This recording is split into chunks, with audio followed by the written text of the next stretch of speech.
প্রথমে একটা পাত্রে জল নিতে হবে 2-3 কাপ মতো, তার মধ্যে 1 চামচ নুন দিয়ে তাতে সোয়াবিনগুলো দিয়ে দিতে হবে বয়েল করার জন্য।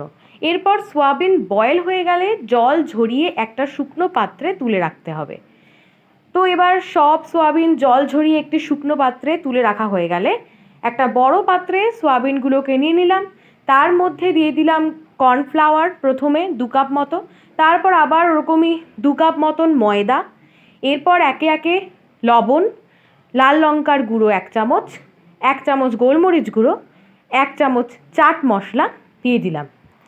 এরপরে এই গুঁড়ো মশলাগুলোর সাথে সোয়াবিনটাকে ভালো করে মিশিয়ে নিতে হবে। এরপর একটা কড়াইতে তেল নিয়ে নিতে হবে বেশি করে, আর সাদা তেল গরম করে তাতে সোয়াবিনটাকে ভালো করে লাল করে ভেজে নিতে হবে।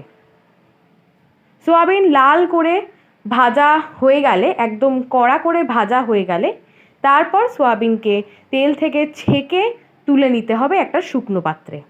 ব্যাস তৈরি crispy soya chunks. Please subscribe this channel.